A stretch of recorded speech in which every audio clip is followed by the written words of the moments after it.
네, 안녕하세요. 모두 잘 들리시나요? 혹시 잘 들리시면 채팅창에 네, 응답 한번 부탁드리겠습니다. 네, 잘 들린다고 대답을 해주셔서 감사합니다. 지금 3시가 되었는데요. 저희가 오늘 이제 3시부터 워크숍을 진행할 예정이었는데, 저희가 오늘 그 두 개 대학 대상으로 이제 진행을 하는데 80명 정도 참가 신청해 주셨는데, 지금 20분 정도 참석하신 걸로 확인이 돼서 한 3, 4분 정도만 더 기다렸다가 시작하도록 하겠습니다.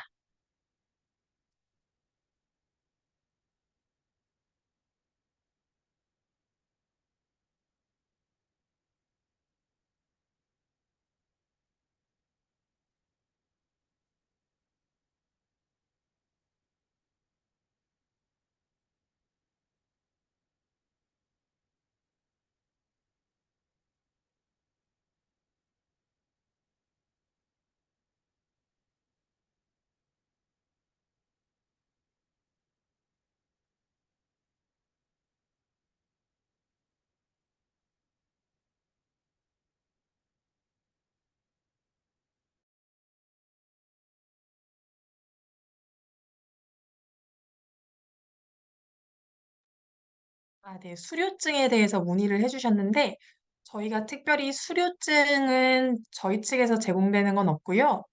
저희는 이 워크샵이 종료되면 오늘 워크샵 진행했던 내용에 대한 그 동영상 링크를 신청해주신 이메일로 보내드리거든요.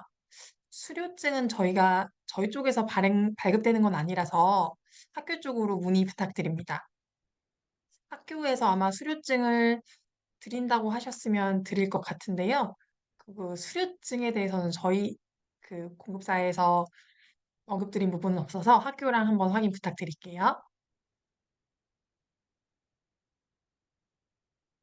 네, 오늘 그 교육했던 자료도 저희가 동영상 녹화본 링크가 그 준비가 되면은 다 자동으로 보내드릴 테니까 그 자료는 나중에 참고하시면 될 것 같습니다.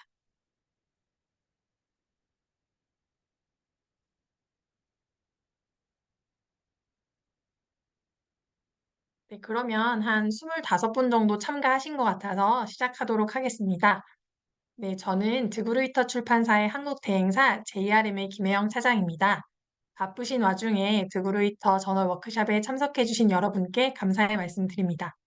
말씀드린 대로 오늘 워크샵은 두 개 대학이 진행할 예정이고요. 약 80명 정도 등록을 해주신 것으로 확인이 됩니다.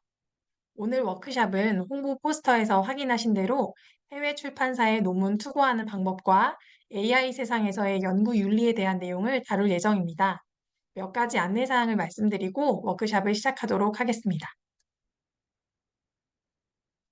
첫째로 워크샵 진행 중에 참석자분들은 자동으로 마이크는 음소거 상태이고 카메라는 꺼져 있는 상태이니 참고 부탁드립니다. 둘째로 질문이 있으신 분은 채팅창에 남겨주시면 워크샵 말미에 한꺼번에 답변을 드릴 수 있도록 하겠습니다. 채팅창에 글을 쓰실 때에는 모든 참석자가 볼 수 있도록 적어주시기 바랍니다. 영어로 직접 질문하고 싶으신 분께서는 영어로 남겨주시면 강연자께서 확인 후 나중에 답변을 주실 예정입니다. 셋째로 이 웨비나는 녹화되고 있으며 추후 녹화본이 공유될 수 있습니다. 오늘 웨비나를 등록해 주신 이메일로 녹화본 링크와 교육 자료를 발송해 드릴 예정입니다. 혹시라도 메일을 받지 못하셨다면 각 도서관 교육 담당자에게 요청해 주시기 바랍니다. 다음으로 추가 공지사항이 있어서 말씀드립니다. 드그루이터의 전자저널이 한국교육학술정보원 캐리스의 대학 라이선스 사업으로 선정되어 전국 대학에서 전자저널을 무료로 이용하실 수 있습니다. 각 대학교 도서관 홈페이지에 접속하셔서 확인하실 수 있습니다. 추가로 저희가 국내 연구자들에게 아티클 프로세싱 차지라고 하는 오픈 액세스 저널 논문 출판 비용 약 2,000유로를 지원해 드리고 있습니다. 자세한 정보는 학술 연구정보 서비스 포털인 리스 홈페이지 혹은 각 대학교 홈페이지에도 공지되어 있는 내용이니까요. 확인 부탁드립니다. 네, www.ris.kr 접속하시면 다음과 같은 공지사항 보실 수 있고요. 네, 그 사업에 대해서 간단하게 설명해 드리자면 대상 저널은 드그루이터의 하이브리드 저널 약 290여 종, 그리고 지원 대상은 드그루이터 출판사의 저널의 오픈 액세스 논문 투고를 원하는 국내 연구자, 지원 기간은 2023년 7월부터 2024년 6월까지 1년입니다. 연간 30건씩 2,000유로 상당의 APC를 무료로 지원해드리고요. 선착순 마감이니까 지원 종료되기 전까지 관심 있으신 분들은 찾아보시고 사용해 주시기 바랍니다. 참고로 말씀드리면 오늘 참여하는 2개 대학에서는 작년에 그 APC 쿠폰을 사용하신 이력이 있으시거든요. 작년에 그 30건 선착순으로 모두 소진되었으니까 관심 있으신 분들은 꼭 공지사항 확인하셔서 사용해 주시기 바랍니다. 네, 외국인 참여자분들이 계실 수도 있기 때문에 네, 영어로 APC 쿠폰에 대해서 간단하게 안내해 드리도록 하겠습니다. 네, 화면 읽어주시면 될 것 같고요. 다음은 오늘 그 강연을 해주실 강연자분에 대해서 소개해 드리도록 하겠습니다. 네, 이분은 드그루이터 출판사의 메디신 앤 라이프 사이언스 부분 시니어 저널 매니저를 맡고 계십니다. 생물학 석사 학위를 소지하고 계시고 예전에는 와일리 블랙엘이라는 학술 출판사에서 근무하신 경력이 있습니다. 그래서 논문 투고 절차와 연구 윤리에 대해 그 누구보다 전문 지식을 가지고 계신 분이기 때문에 오늘 강연을 들으시면 많은 도움을 받으실 수 있을 것이라고 생각됩니다. 네, 그럼 지금부터 워크숍을 시작하도록 하겠습니다. Wolfgang, over to you. Yeah, good afternoon. Good afternoon to you, and it's my pleasure to being your speaker this afternoon. What I'm going to do is to acquaint you with publishing ethics, and in a few minutes, a few seconds, I will share my screen and start the presentation. And I think that is possibly the kind of essential for every scientist who like to have his and her research taken seriously to accommodate to the legal and also moral framework of publishing. And we're talking about, so what is allowed, what is not allowed, and what is good behavior. And I'm going to start. And thank you very much for introducing me. That was in a nutshell the essence of my publishing. So just a few words. I'm trained as a biologist ages ago. Worked for 2 years in a heart specialized surgery department. Went then to pharmaceutical industry, and from there for 30 years straight into publishing, predominantly on journals. So hopefully I know a bit on journal publishing. So if we're going to have this question and answer session, and I hope my presentation will allow for it. Also feel free to extend your questions beyond just the small frame of publishing ethics. So now let us see if I'm able to work here with the and start. Open this. Nope.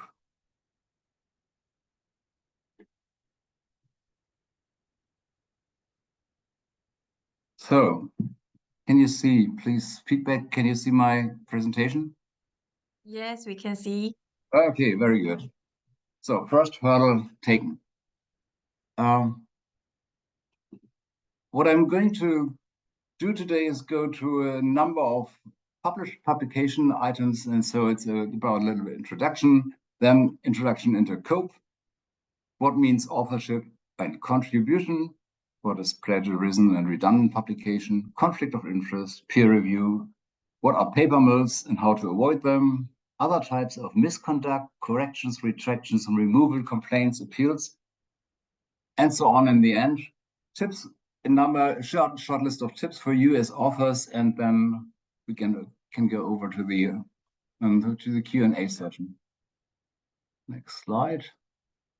A few words about the Gruyter, the publishing company. It's a mid-sized publisher founded in Berlin, but with now offices around the globe, starting from Berlin to Boston, Beijing, and across Europe, like Munich and Warsaw and Poland and so.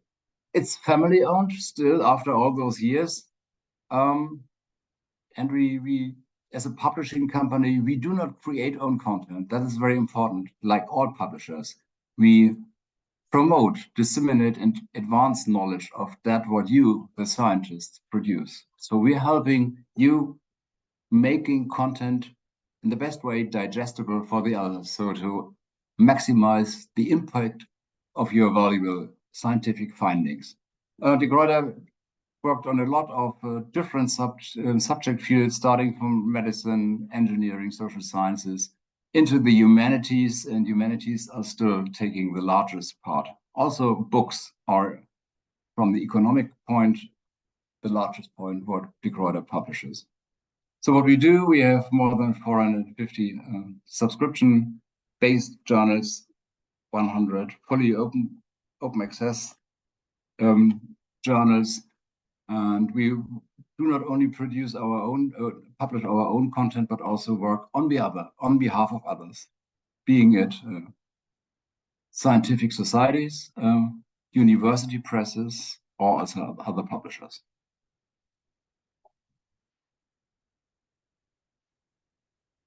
So in a nutshell, so to give you the idea about the framework, 1,500 new books a year, 350 subscription journals. You see the numbers are outdated. It's more journals right now. It's 450 and it's 120 open access titles. So the statistics in our slides always lagging behind after the current development. And on top of that, we have databases. We publish a number of, you see, we publish more titles on behalf of publishing partners like university presses than our own copyrights. And we have 380 employees globally. Now we dive into the core presentation. The gatekeepers and umpires on ethical standards are as the Committee on Publication Ethics, COPE. You will come across that throughout the presentation, and they are the ultimate reference to go back to. So whenever the question cannot be answered by any particular publisher, also not by us, please refer to COPE as the final reference here. So what is their mission? COPE's mission is to educate in knowledge of methods in safeguarding integrity of the scholarly record. So it's very important that knowledge is integer. They are committed to help and educate all those people who are involved in the complete publishing process. That means the editors who select content, publishers who disseminate content, but most importantly of all, the authors who are the source of all this scientific content. And what is important is to create a global norm on ethical practice. That's their final goal, so that there is a globally mutual understanding what is right and differentiate that from that is wrong. Core, as we spoke about, is about authorship and contributions, definitions, and what constitute an author and what is a contribution. Whenever you read a scientific article, you'll find there are, in particular in medical papers, a huge number of names, and sometimes there are the sneaking suspicion that not all of those have contributed equally important fraction of it. So let's start with the definition. Authorship should be limited to those who make significant contribution. And then to what? It can be the content, the conception, design, execution, or interpretation of the study. These should be listed as authors, one of those as the main author and the other as co-authors. Others who have participated, so like giving statistical advice or naming other co-workers, they did contribute, but only as a participation, and they should be named in an acknowledgement section. They are not authors. And the corresponding author, that is the major author or the author who is communicating primarily with a publishing company, should make clear that all co-authors agree to the final version of the content. So that is nobody is named there who isn't contacted and give the consent. We'll come to that later, but it's really important that all authors agree that the article in this format is the one they like to see published.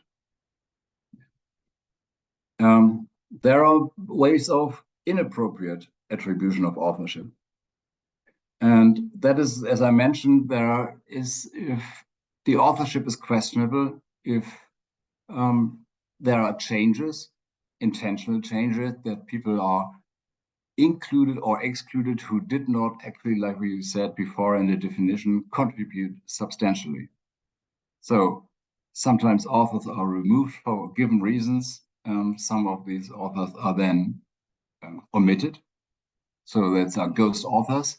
Or there are, for sometimes political reasons, for reasons of tradition, non-contributors are added to the list, sometimes as the first also, or the last in the list.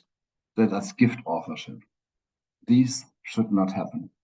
It's tradition, but it taints it. It minimizes the role of those who actually did the work and took the risk and exposed their findings to the broader community, and it gives others undue credit. So this is unethical. What is about the use? And it's a highly controversially discussed subject. If authors use AI like ChatGPT or other AI tools, could these be, or should these be listed as authors? And the view of COPE is quite clear. They cannot be listed as authors because these tools do not meet one of the essential criteria which constitutes authorship, namely taking responsibility for what has been done. This computer program cannot take responsibility, so it is not a legal entity who could be held responsible, and also cannot get any credits. However, it should be listed. The authors should list it in the materials and the methods and materials section that they used such tool. So the ethical considerations do not prevent authors from using that helpful tools, but they have to have their place. So they can be used in data collection analysis, but it must be transparent, and it should be mentioned in the materials and method section, or wherever appropriate, which varies from subject to subject.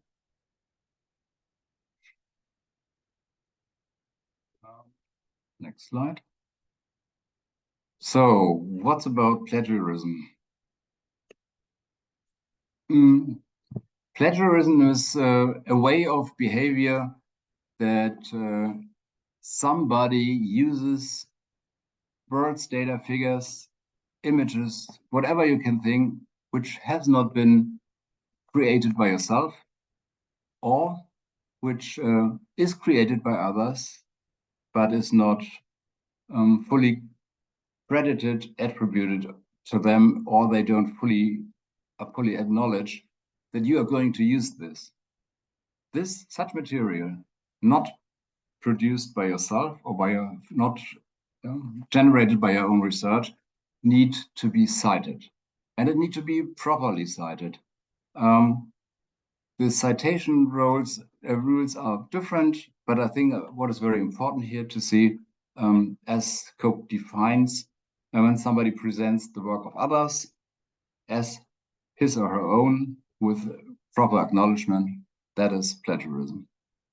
And we as a publisher, as we do not like to retract or remove articles afterwards, we take a lot of effort in finding out if there is a strong indication of plagiarism.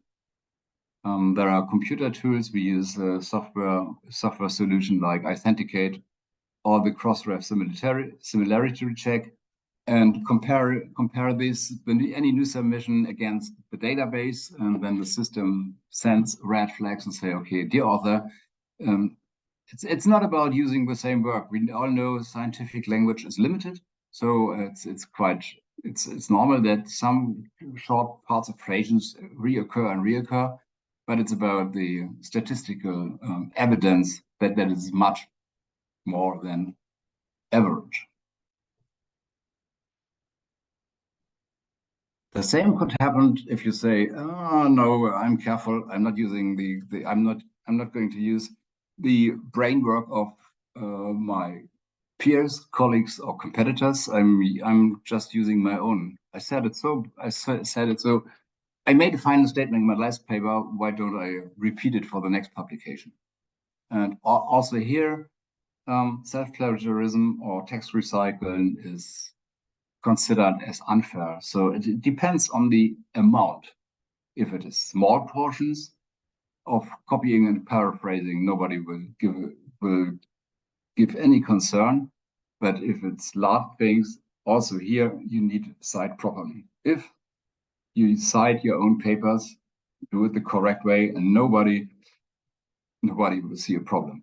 It's about just correctly attributing the finding to the person who found it out.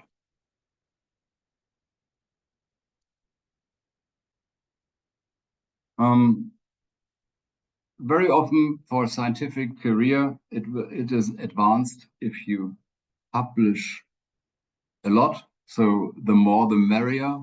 The danger here is to say, okay, my studies, my findings are good enough to be sliced in a number of papers, and instead of one, or for the better chance of being accepted, I submit my findings, my paper, to more than one paper. And both of that is also considered unethical.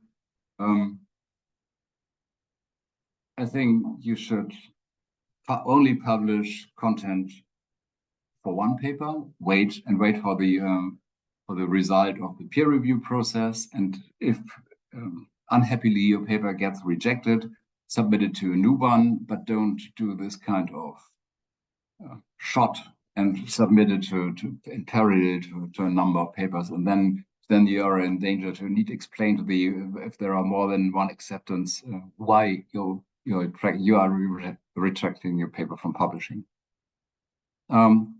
Redundant publication is also unwanted behavior, because splitting it into several papers could mean that in one paper there are parts of the article that is accepted and others they are rejected, and it leads to a very uneven picture of an unclear picture of what actually has been found out. And sometimes authors think, oh, my paper went so well, why don't just rephrase everything and just select a new order of appearance of my findings? And that's also unacceptable and unethical publishing behavior. Conflict of interest. So conflict of interest is a case where there is at least the suspicion that the findings might be the way the final findings are might be tainted by financial, personal, or professional aspects. So if somebody is financing your research, that you as the author then inclined to present results which are then possibly in the best interest of your employer. And there is a lot of having funders and becoming financed per se is not a problem.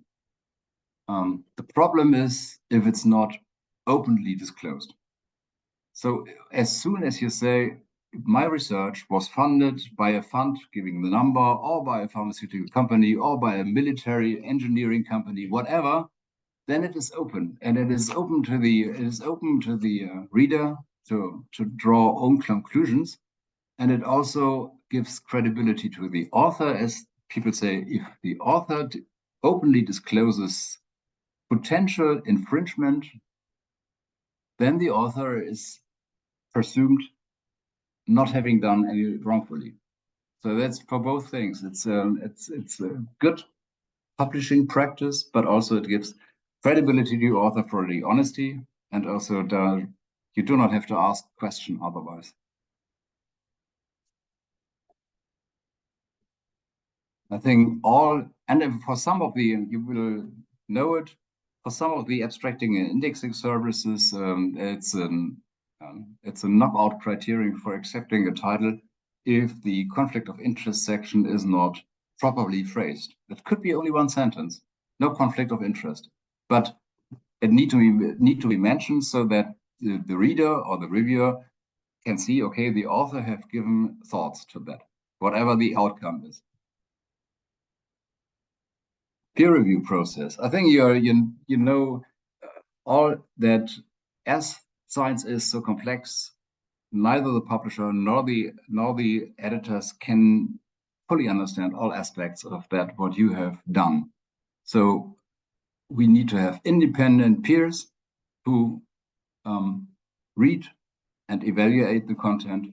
And manipulation here is it's a kind of rotting the core of this process. So any dishonest or fraudulent practices are endangering the whole publishing process. So what is important, not to influence the independent assessment by independent peers. So, and in cases where these suspicions are, or even allegations to peers, there are a set of COPE guidelines. So to really like a court case, to find out, to hear and listen to both sides, and then to come up to a solution which might, if this suspicion turns into fact or hard evidence, even to retract the paper. That's ugly. Should be avoided. Creates a lot of work, and it's in the end it's a waste of time for all that are involved. Peer proof, like the best way to minimize peer review manipulation is that the authors themselves submit the paper and not somebody on their behalf. They use institutional emails and not personal emails, because these could be verified then that it's actually an existing author and an existing institution or affiliation. That helps to prevent that papers are submitted from paper mills. We need to check that the peer reviews are really appropriately selected and that they understand what's on their what scientific content is in question.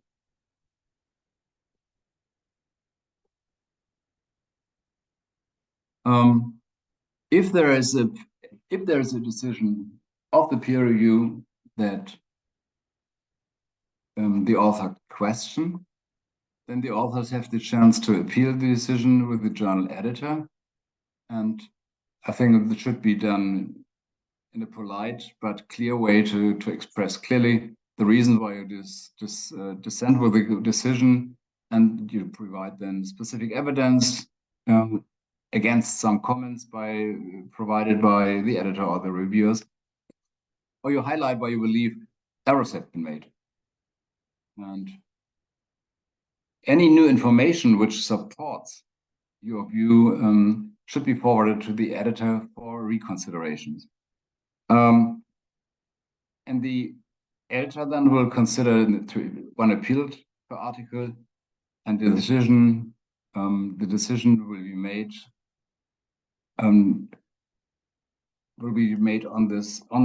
based on the quality of the argumentation.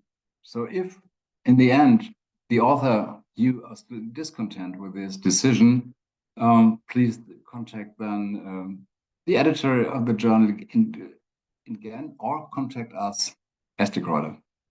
Then we are going to follow up this possibly within our internal ethical committee.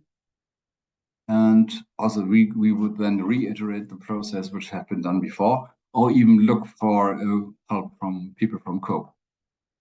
Some things are more complex than others, and sometimes also a publisher do not have sufficient experience how to handle that. I just mentioned paper mills. Paper mills are organizations who produce papers for money.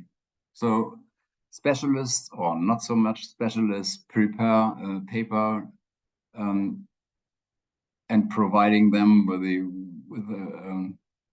with anything they need to have authorship, but the people need to pay for that. Fake papers are being identified quite frequently during the submission process, and we mentioned that already.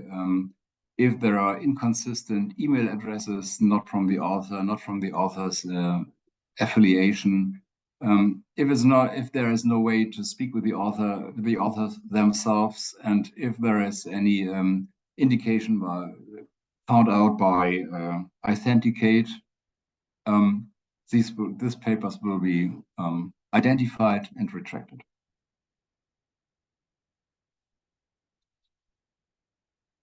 Other forms of misconduct, data fabrication. Some of the authors are challenged to, if the findings of their scientific findings are not substantial enough, they bolster up their findings, or they report on experiments that have never conducted, or manipulate the acute data, and sometimes even in the connection with the conflict of interest, they manipulate data that suit to a desired outcome, possibly from the perspective of the funder. One of the forms is image manipulation, so taking pictures from others and manipulate the data here, duplicate parts or use identical images that show different things, or countering it, or magnifying, or minimizing, or simply stealing figures from other papers. All that is kind of image manipulation that will also be partly by the experience of reviewers, but also partly with the help of AI tools that will be identified and will be treated as significant scientific misconduct and will lead to all the usual consequences.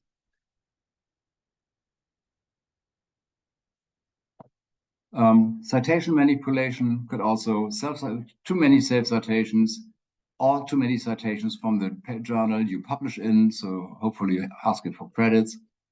That is also all citations which are intended just to blow up citation counts are unethical. What happens with papers which do not suffice to scientific standards? If there need corrections to be made, then we follow also close retraction guidelines, and if an article was found to include an error, we will correct it and publish it as an erratum or corrigendum. If papers are seriously flawed and we find they could not be helped by correcting, so if we suspect plagiarism, or if there is really life-endangering content, we would retract such papers. And also that is also true for inclusion of material without authorization, copyright infringements, and undisclosed conflict of interest. So you see, everything comes again to all the few number of aspects, but it's important to have it seen from different points of view. And removals is another way. It looks like retraction, but removal of a paper could happen if the content is defamatory or violates personal private rights or laws, it's subject to court order, or might pose serious health risk. And it's when we as a publisher need to do it, we fully disclose why the article was removed. Complaints. So if the Gruyter receives complaints from the outside about a paper, we will investigate and we will also refer possibly these complaints to our own ethics committee, or to COPE, or to contact other journals and seek independent advice. We take all complaints from the outside that there is improper publication very seriously, and we treat everyone really with professionalism.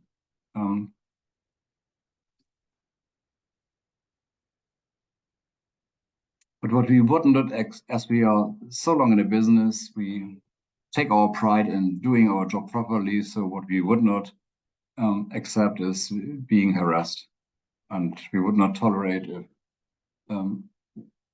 editors or authors are accused. And under that circumstances, if that happens, sometimes we would then put down such complaints and will no longer consider these. Data sharing and article sharing. Gruyter fully supports the sharing of data, and it helps others to build up their own research without having to undergo the same process completely. And it is also evidence for the seriousness and robustness of the published research. Open data policy is also a way of in the direction of transparency and openness. And it helps others to really understand these are the data, this is the coding material you used, and all that is connected with your research and is the foundation of research. As a more friendly aspect to the fellow researchers around the globe, sharing such data could also drive discoverability.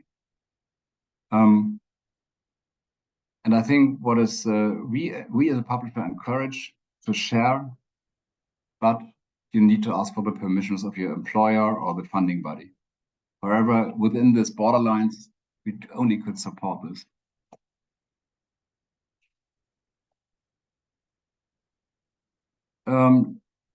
Data storage. There is a best practice how to do it, and we create a data management plan to map out how data will be curated and stored. Maintain the accurate records will help to understand, verify, and also replicate findings. One way is deposit the relevant data in a suitable repository, and we should also have as part of your publication a data availability statement to explain to others how these could access the relevant data of your research and your paper. Sharing your article with others. You could share your article that is published with the Gruyter journal in very different versions, and all that helps to drive visibility and the impact of your research. The journal article goes through many versions through this so-called journal journey, from manuscript through peer-reviewed recommended versions to the final article. And all the things could be published in various repositories.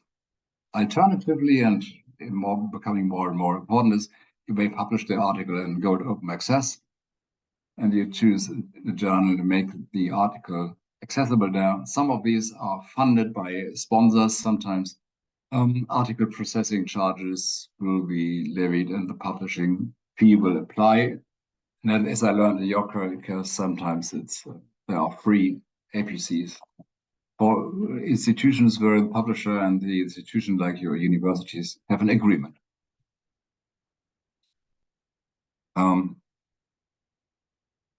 Authors who are responsible to make clear that they are using third-party material, and they usually have to ask for permissions.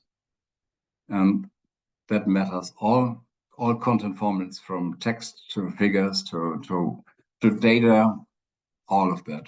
And what we And if you'd like to reuse any Gruyter material being published in one of our books or journals or databases, we usually handle that through our partner CCC, the Copyright Clearance Center in the United States. Copyright. So copyright is the intellectual ownership, and what is important here is nobody else without the creator of content is entitled to use this content, except for two reasons.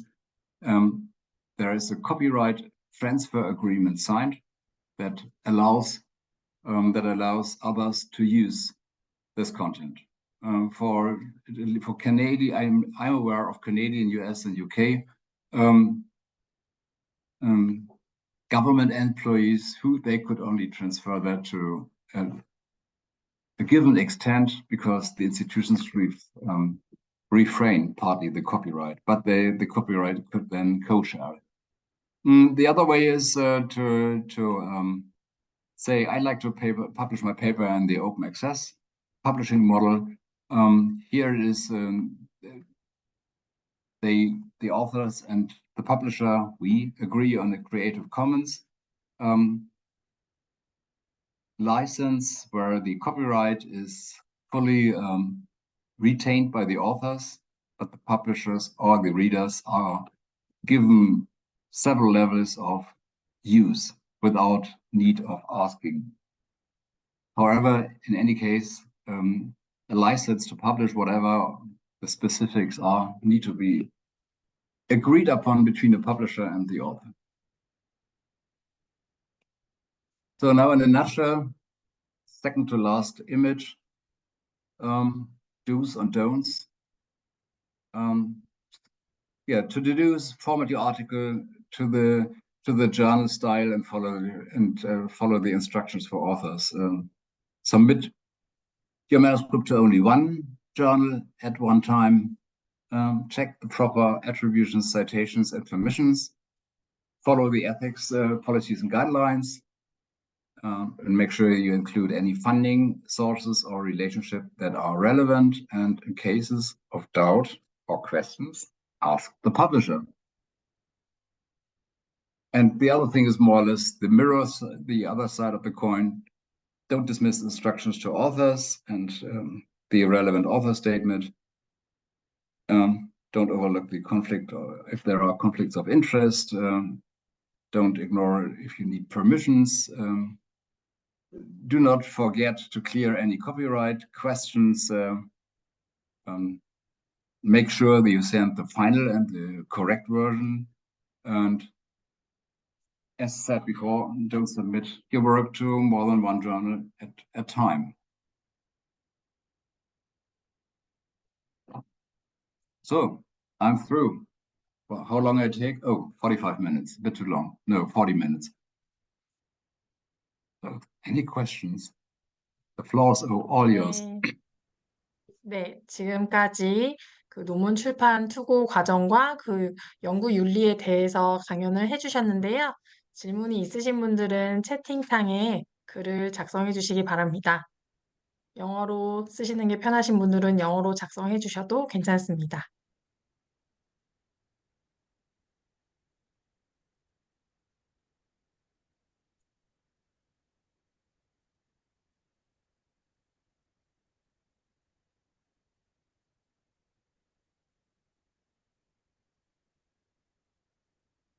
혹시 손들기 기능 누르신 분들 중에 질문하신 분이 계시지 않은가요? 질문 있으신 분은 없으신가요?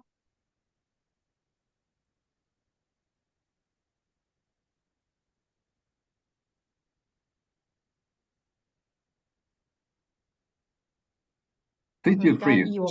Just fire away or ask anything you like. Also, regarding other aspects of publishing, there are no inappropriate questions. Only silly answers. But all questions are relevant, and I think when you ask questions, the other participants will also profit from the answer, at least.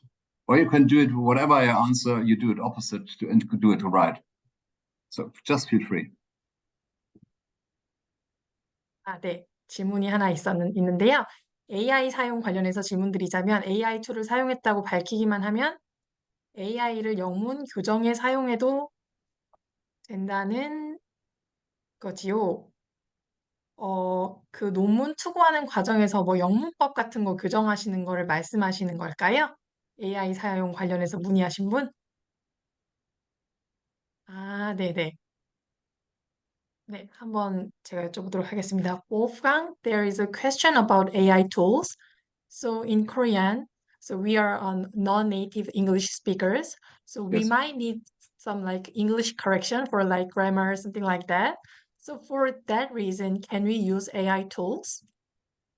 Yeah, I think that the Correct, question like, is not, it's not the question of using AI tools or not. It's just giving proper credit.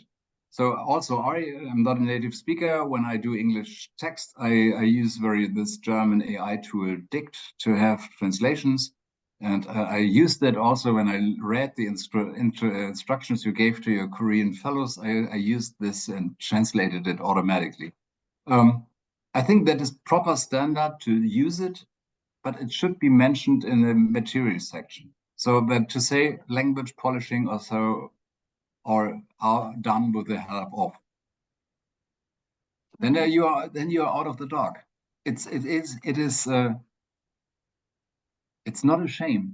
It's just a tool. We all use tools, and if tools are used, they should be properly addressed. I think Okay. that's all. Use it and disclaim it.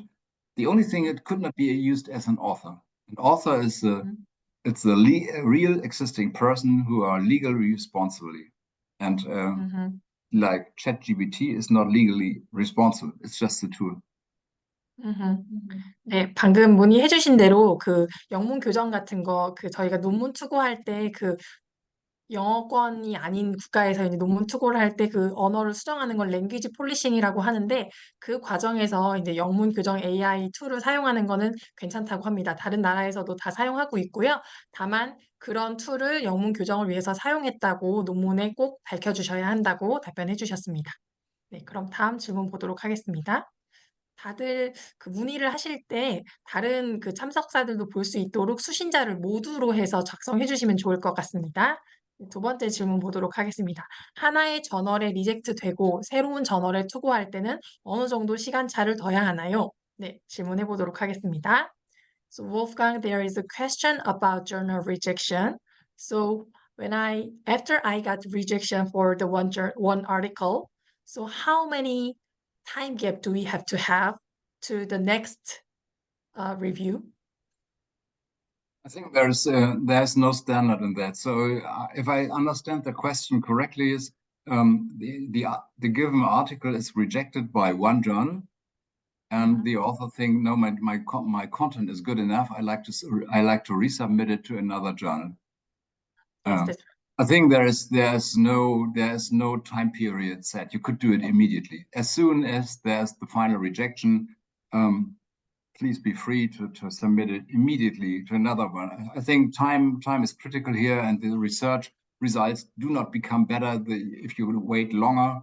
And also, I think it's also for saving some work for the authors. The longer you wait, the larger the danger is that you need to look into the citation, the cited references. Possibly, if you wait too long, in the meantime is more relevant content published in regard to a research field, and then you need to include that as well. So I would recommend, if there's a rejection and you don't appeal it, and the process with one journal is done, immediately to another one, and possibly find one where you could also submit the reviewer comments of the previous one and said, okay, the reviews of my first submission made this comments. I ended up with adjusting my research. So that gives the next journal hopefully some indication that work has been done, the willingness of the authors to work on it, and possibly they do not need to raise the same questions, which will help to speed up the process with the second journal.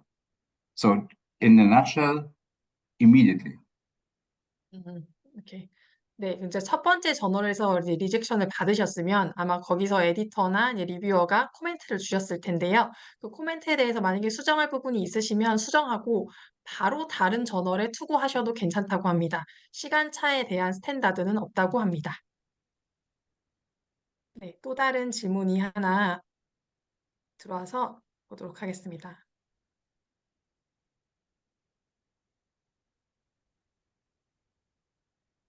네. So, Wolfgang, there is a question. I'll just read it out. So, from your long experience with publishing companies, could you tell us a little more about some common reasons why publishers reject the manuscript? Yeah, I think there is a from my experience, and even being long with the publishing industry, it's still not complete. But two reasons stick out from my view. The first reason is that the content of the article does not fit sufficiently enough to the aims and scope of a journal. So very often desk rejections happen. A desk rejection is where the first editor sees the paper and rejects it right away, even without giving that into a peer review process, because it does not fit. So I think whenever you think you like to submit a paper to a journal, make sure that the content of the journal, the content of your paper are aligned. Have a look into the table of contents of the journal and have a look into the aims and scope section on the journal homepage to make the best choice. That's one of the things. And the second reason is for rejection is that there is a kind of Me Too feeling.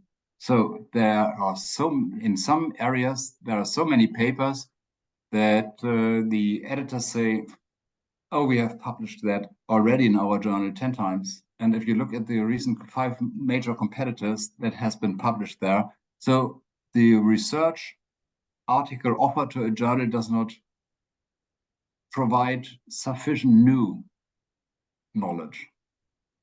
Mm. And the third question is that very often papers say, okay, we publish original articles, we publish review articles, but what we don't do is like case studies. So in medicine, it happens that there are specialized journals, but general journals say, okay, if one medical situation and one treatment to one patient might be interesting for medical people, but it's not sufficient interestingly for the global readership. And as these articles possibly are nicely to be read, but rarely will be cited, they will be rejected. So if you would like to have report on single findings, however interesting, look for a specialized journal which publish these case reports or whatever this mentioned. 네, 영어로 질문을 해주셔가지고 영어로 답변이 되셨을 것 같은데, 다른 분들을 위해서 내용을 공유를 해드리자면, 출판사들이 왜 논문 투고한 거를 거절하느냐, 왜 리젝션을 당하느냐, 그 이유를 물어봤는데, 이유가 보통 세 가지라고 해요. 그래서 첫 번째는 일단 데스크 리젝션이라고 해가지고 그 리뷰어한테 가기 전에 일단 전체적으로 훑어보는 내용에서 저널이 추구하는 목표나 이제 지향 방향이 있는데, 에임즈 앤 스코프라고 하거든요. 근데 그게 모든 저널에 이제 저널 사이트에 가시면 그런 내용이 충분하게 나오는데, 논문 투고하는 연구자가 그 내용에 대해서 충분히 읽지 않고 에임스 앤 스코프와 맞지 않는 거예요. 그래서 바로 책상에서 바로 이제 거절하는 데스크 리젝션이 일단 첫 번째가 있고요. 두 번째는 논문 투고한 내용을 받았는데 내용을 읽어보니까 이미 다른 출판사 혹은 우리 출판사에서 여러 번 출판된 내용, 그러니까 새로운 연구가 아니라는 거죠. 그래서 이제 리젝션을 당하는 경우가 있고요.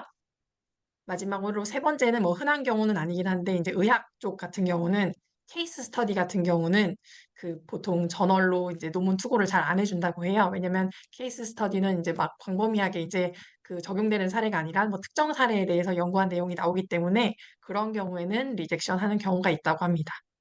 네, 그러면 순차적으로 다음 예. Yeah, if I may add one thing, it's about language. I think we are in this regard, we're in the same boat.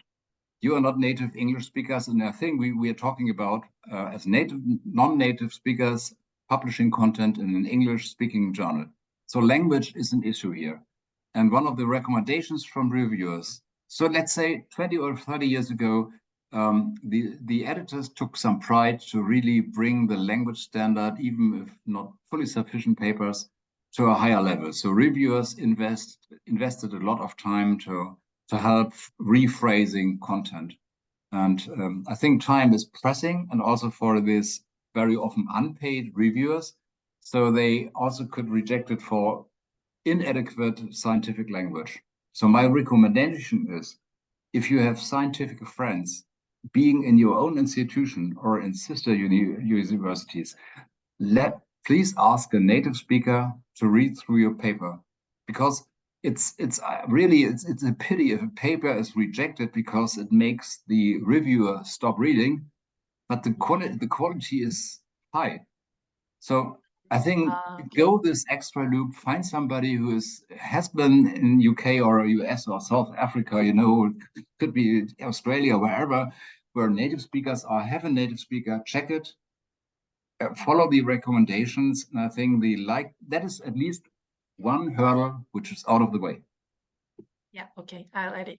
네, 그 방금 왜 거절되는지에 대해서 이유를 하나 더 추가해 주셨는데 그 언어 문제 때문이라고 합니다. 아무래도 그 영어권 국가에서 이제 제출하는 논문들 같은 경우에 문법적으로 너무 오류가 많고 하다 보면은 그 논문을 읽는 리뷰어로 하여금 읽고 싶은 마음이 들지 않기 때문에 그래서 이제 리젝션 당하는 경우가 있다고 해요. 그래서 만약에 논문이 다 완성되셨으면은 주위에 뭐 이렇게 언어를 조금 잘하시는 분이라든지 네이티브 스피커가 있으면 한번 파이널 체크를 받고 내시면 리젝션 당하는 그 확률이 조금 더 낮아진다고 하니까 네, 그 언어 부분도 신경 써주시면 좋을 것 같습니다. 네, 그리고 또 하나 질문이 있어서 말씀드리겠습니다.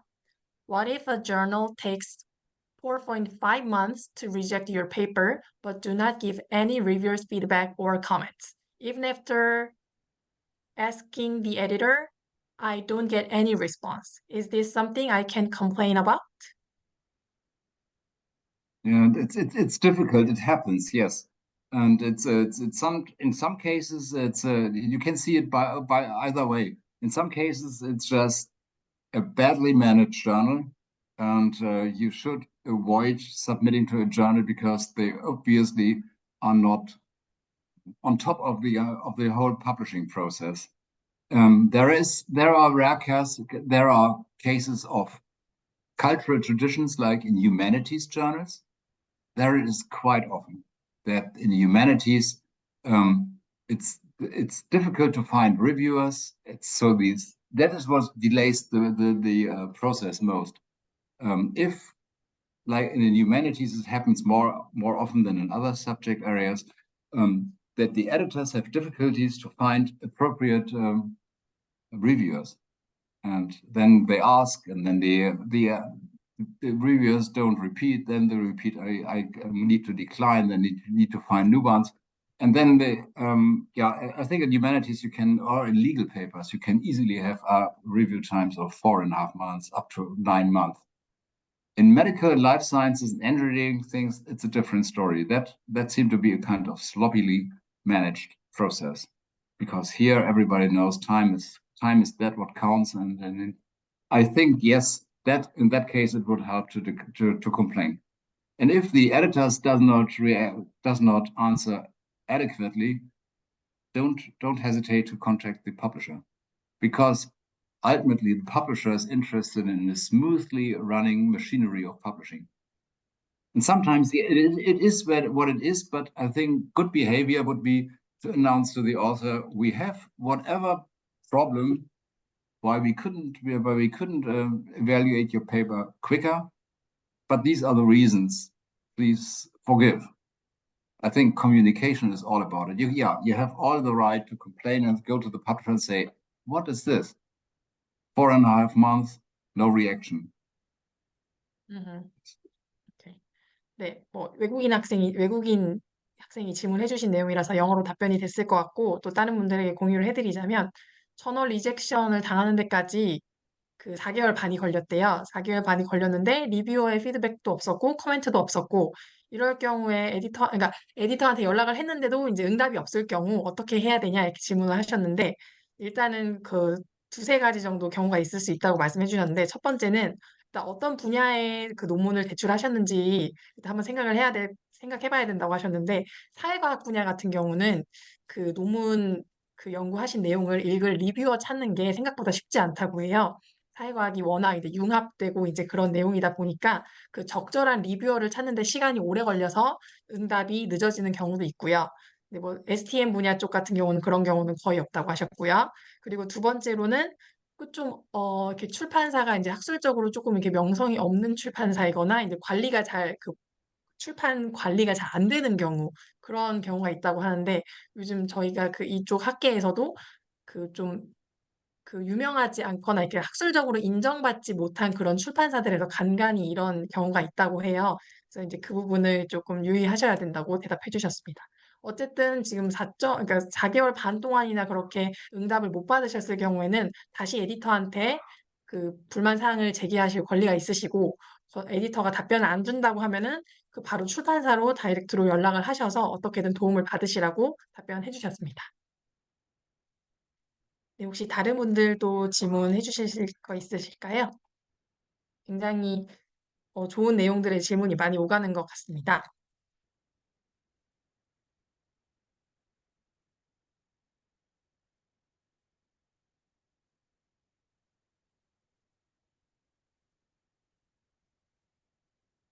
네, 그러면 질문이 없으신 것 같아서 저희가 최근 몇 개 대학에서 이 워크숍을 진행했을 때 공통적으로 나왔던 질문을 몇 개 함께 공유를 해드릴게요.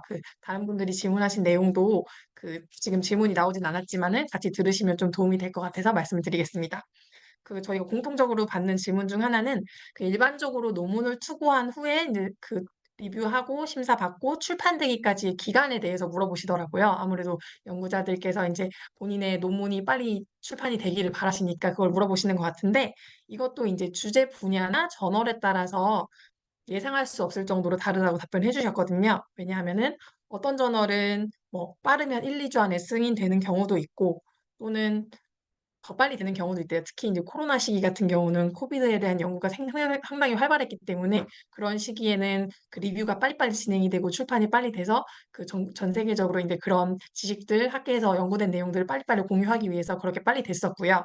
뭐 STM 분야는 대체적으로 조금 빠르게 되는 그 편이고 사회과학 분야 같은 경우는 방금 대답한 내용이랑 비슷한데 리뷰어를 찾는 게 생각보다 오래 걸려서 좀 과학기술 분야보다는 논문을 투고하시고 심사받고 출판되는 과정이 다른 분야에 비해서 조금 더 오래 걸린다고 답변을 해주셨었거든요. 네, 그래서 그 부분 참고해 주시면 좋을 것 같습니다. 그리고 마지막으로 저희가 아까 오픈 액세스 저널 관련해서 APC 쿠폰이라는 거를 지원을 해드린다고 했잖아요. 그래서 논문 출판할 때 비용이 드는지 문의를 많이 하시더라고요. 그 부분에 대해서 말씀드리면 논문 출판하는 모델이 여러 개가 있는데 오픈 액세스가 아닌 아티클을 제출하시는 경우에는 논문 출판 비용이 들지 않습니다. 그런데 오픈 액세스라고 하는 유형의 논문을 출판하시게 되면 논문 출판 비용이 드는데요. 오픈 액세스 같은 경우는 이 저널을 유상으로 구독하지 않아도 다른 사람들이 내가 쓴 논문을 누구든지 읽을 수 있도록 오픈되어 있어서 오픈 액세스라고 하는 거거든요. 그래서 저자가 직접 논문을 출판해 주세요 하고 이제 논문 출판 비용을 내는 것입니다. 그래서 그 경우에만 논문 출판 비용이 들고 있습니다. 근데 저희가 아까 말씀해드렸지만 저희가 교육부 사업에 의해서 한국에 논문 출판 비용 30건 무료로 제공해드리는 쿠폰이 있다고 말씀드렸잖아요. 그래서 그 부분은 아까 말씀드린 공지 내용 잘 확인하시고 오픈 액세스 논문 출판하실 분들은 참고하셔서 네, 비용 절감 받으시면 좋을 것 같습니다. 네, 그럼 추가 질문이 없으시면 오늘 여기까지 진행하는 걸로 하고요. 아까 말씀드린 대로 오늘 웨비나 등록해주신 이메일로 녹화본이랑 교육 자료는 이메일로 보내드릴 예정입니다. 이메일로 받으시는 데까지는 한 일주일 걸 정도 시간이 걸리실 테니까 그때까지만 좀 기다려 주시면 감사하겠습니다. Wolfgang, I think we can say goodbye to everyone. Thank you for your lecture today. Yeah, thank you very much. It was a pleasure giving you this presentation. I hope there is some useful information in it. And please don't hesitate to contact me or my colleagues if you have further questions. And I think we from a publishing side are always happy to enter into open discussion about all aspects of publishing. And I think that's important because this communication on the level directly between publisher and authors help on both sides to understand each other better, and so help you to provide your scientific findings to the community more smoothly. Okay, thank you. 네, 오늘 모두 참석해 주셔서 감사합니다. 수고하셨습니다. Thank you. Okay. Thank you.